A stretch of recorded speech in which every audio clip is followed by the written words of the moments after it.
Bienvenue sur Aletheia, la chaîne qui explore les profondeurs de l'esprit humain et les forces invisibles qui gouvernent nos vies. Aujourd'hui, nous plongeons dans une question essentielle. Quels sont les comportements qui trahissent instantanément l'homme faible? À travers les enseignements puissants de Machiavel, nous allons découvrir ces signes invisibles, ces failles subtiles que même les plus grands maîtres de la pensée ont appris à identifier. La faiblesse humaine, souvent cachée sous des apparences de grandeur, se révèle à travers de simples gestes et attitudes. Mais ces comportements, bien qu'inaperçus par la plupart, sont des indices clairs de ceux qui manquent de la force intérieure nécessaire pour naviguer avec succès dans le monde.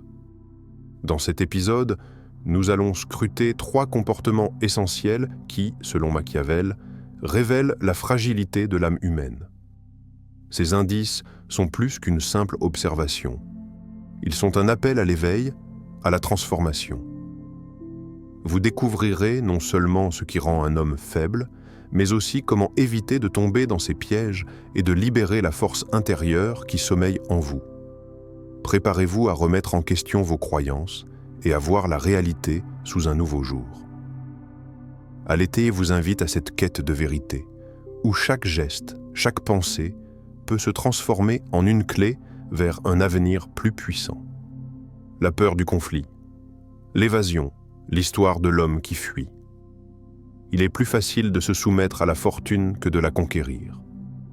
Le conflit, dans son essence la plus pure, est une épreuve de la volonté humaine. Pour l'homme faible, il devient l'ombre qu'il craint de regarder. Il fuit chaque confrontation, chaque débat, chaque instant où la vérité se révèle dans sa forme la plus crue. Pourquoi cette peur? Pourquoi ce besoin de s'échapper, de se soumettre à l'inévitable pour éviter une lutte qui pourrait pourtant révéler sa véritable grandeur? Regardons l'exemple d'un roi, un homme qui, dans l'exercice de son pouvoir, aurait dû incarner la force et la résolution. Louis XVI, roi de France, fut une figure tragique de l'histoire. En 1789, lorsqu'une nation se soulevait contre ses abus, lorsqu'un peuple hurlait sa colère dans les rues, Louis XVI, au lieu de s'imposer et de mener son royaume à travers la tempête, choisit la fuite.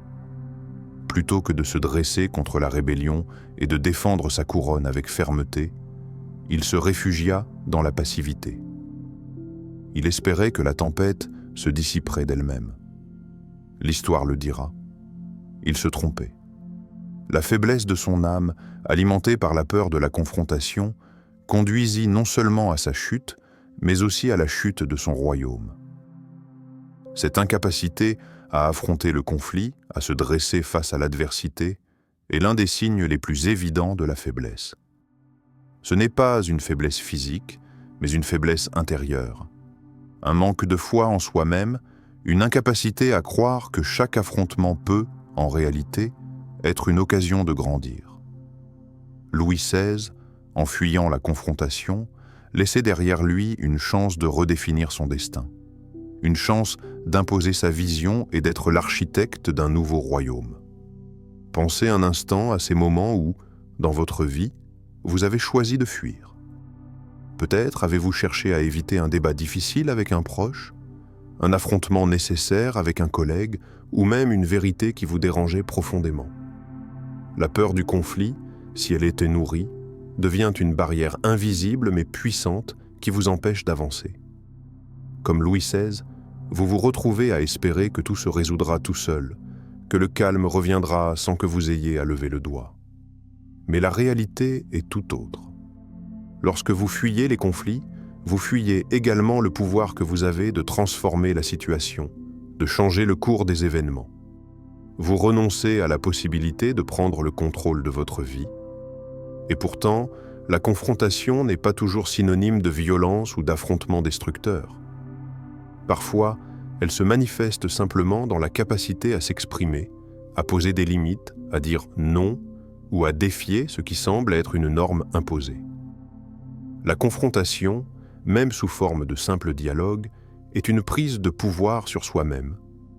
Elle permet de découvrir des parts cachées de notre caractère, des aspects de notre personnalité que nous ignorons souvent.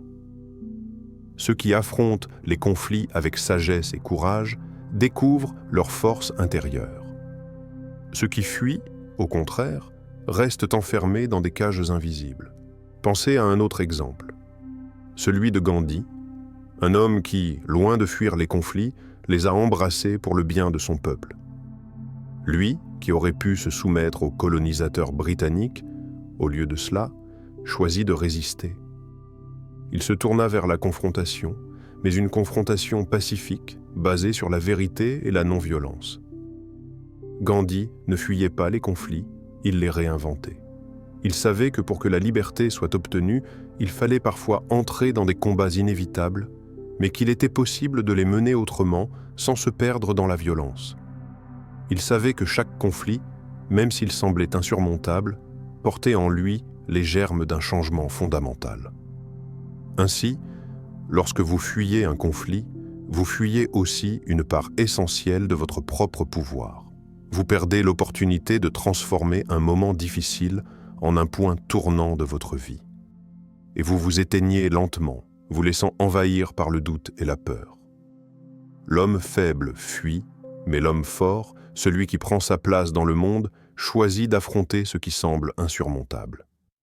Alors, lorsque vous vous trouvez face à une épreuve, à une confrontation inévitable, comment réagissez-vous ?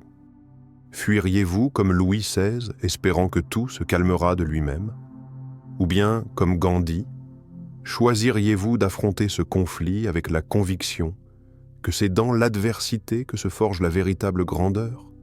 La réponse réside dans votre capacité à embrasser les conflits comme des opportunités, à reconnaître qu'en chaque confrontation se cache la possibilité de devenir une version plus forte de vous-même. L'évasion est le refuge des faibles. La confrontation, elle, est le champ d'action des forts. Et la question est maintenant la vôtre. Quel choix ferez-vous ? L'admiration excessive, l'illusion du pouvoir, le récit de l'homme qui vénérait son maître. Les hommes sont si simples, et ceux qui savent en les tromper sont si nombreux que ceux qui se laissent tromper sont toujours les plus. Dans le jeu complexe des relations humaines, l'admiration excessive se cache souvent derrière une façade de respect et de dévotion. Mais cette admiration, lorsque démesurée, est l'un des signes les plus frappants de la faiblesse humaine. L'homme faible, perdu dans son propre manque d'identité et d'assurance, cherche désespérément un modèle, un maître. Il se perd dans l'image idéalisée de cette figure d'autorité, croyant qu'en la suivant aveuglément, il atteindra la grandeur. Mais cette quête de validation externe cache une vérité amère. Il abandonne peu à peu sa propre liberté, sa propre voix, et devient une ombre, sans consistance, un simple reflet de l'autre. Regardons, par exemple, l'histoire d'un apprenti. Cet homme, jeune et ambitieux, rêve de devenir un grand maître, mais il se trouve pris dans un piège subtil. Il place toute sa foi et son admiration en son mentor. Il observe chaque geste, chaque parole de son maître, en pensant qu'il devra l'imiter parfaitement pour réussir. À force de vénérer cet homme, il finit par perdre de vue sa propre vision. Il n'est plus qu'un imitateur, un copieur, un spectateur de la grandeur d'autrui, tandis que son propre potentiel reste inexploré, étouffé sous l'ombre de la figure qu'il idolâtre. Cet apprenti oublie que la véritable sagesse ne réside pas dans la simple imitation. Oui, un mentor peut guider, enseigner, inspirer, mais la sagesse qui mène à la véritable puissance naît de l'expérience personnelle, de l'erreur, du chemin parcouru seul. Ce que l'apprenti ne comprend pas, c'est que même son maître, cet homme qu'il admire tant, est lui-même prisonnier de ses propres faiblesses et imperfections. En idolâtrant cet autre, l'apprenti se condamne à ne jamais s'élever au-delà de l'ombre qu'il projette sur lui-même. Car, comme Machiavel le souligne, il est facile de se perdre dans l'admiration et la soumission. Mais il est infiniment plus difficile de trouver sa propre voie, de se confronter à ses propres limites et d'oser, enfin, se libérer de l'illusion. La société regorge de ces figures qui, sous des apparences de grandeur, ne sont que des hommes ou des femmes avec leurs propres failles et insuffisances. Mais c'est l'illusion du pouvoir, l'image idéalisée de ces figures de puissance qui poussent tant de personnes à se soumettre aveuglément à elles. Comme des marionnettes, elles dansent au rythme des actions d'un maître invisible, croyant que leur destin repose entre les mains d'un autre. La vérité, pourtant, est ailleurs. La véritable force ne réside pas dans la soumission, mais dans l'autodécouverte et l'affirmation de soi. La sagesse vient non pas de l'imitation des autres, mais de l'expression unique de son propre esprit. Réfléchissez un instant. Quelle est la source de votre propre admiration? Qui admirez-vous? Est-ce un mentor, un chef, une figure de pouvoir, ou bien cherchez-vous à cultiver votre propre lumière? L'admiration, dans sa forme la plus pure, peut être un moteur d'inspiration et de croissance. Mais lorsqu'elle devient excessive, elle devient un piège. Un piège qui enferme l'individu dans l'illusion de la grandeur d'autrui, l'empêchant de réaliser sa propre majesté intérieure. Prenons l'exemple de l'artiste. Un jeune peintre peut, pendant des années, regarder les œuvres des grands maîtres, admirer leur technique, leur vision. Mais s'il se contente d'imiter leurs coups de pinceau sans jamais oser développer sa propre palette, il sera à jamais un imitateur. À l'inverse, lorsque ce même artiste ose sortir du cadre, briser les conventions, affronter ses propres peurs et doutes, c'est là qu'il trouvera sa véritable voix, sa propre couleur, sa propre forme de grandeur. C'est dans ce processus de création personnelle qu'il deviendra maître de son art, et non dans la simple répétition de gestes déjà faits. Cela s'applique à bien plus que l'art. La vie elle-même est un champ où l'on est appelé à créer, à innover, à explorer. Ceux qui se contentent d'admirer les autres, ceux qui se perdent dans les ombres des géants, n'ont jamais l'opportunité de se découvrir eux-mêmes. Ils passent leur existence à poursuivre des chimères, des rêves qui ne leur appartiennent pas. La véritable puissance, celle qui transforme, naît dans la conviction intime que nous n'avons pas besoin de suivre les traces des autres, mais de tracer notre propre chemin. Et ce chemin, bien qu'il soit semé d'embûches, est celui qui nous mène à la grandeur véritable. Il est tentant de se soumettre à la vision des autres, de rechercher la sécurité dans l'admiration d'une figure forte et brillante. Mais cette soumission engendre une dépendance malsaine, un état d'inaction où l'individu attend toujours une permission ou une bénédiction extérieure pour avancer. Machiavel, dans sa sagesse, nous avertit de cette tendance à se laisser tromper par les apparences. Car, comme il le souligne, ceux qui sont capables de nous tromper sont souvent les plus nombreux, et ceux qui se laissent tromper sont toujours les plus nombreux aussi. La question demeure: êtes-vous prêt à briser les chaînes de l'admiration excessive et à vous affirmer comme le maître de votre propre destinée? La véritable force réside dans la capacité à marcher seul, à créer ses propres idées, à forger sa propre voie. Ce n'est qu'en renonçant à l'illusion de l'autre que l'on accède à la grandeur de soi-même. L'indécision chronique, le poids de l'inaction, l'histoire de l'homme paralysé par le doute. Le monde est un endroit où il faut agir et non hésiter. L'indécision, ce poison subtil qui se glisse dans l'esprit et paralyse l'action. Si la peur du conflit est un aveu de faiblesse face à l'adversité, l'indécision est la trahison silencieuse de l'âme, une lutte intérieure qui empêche l'individu de prendre une position claire.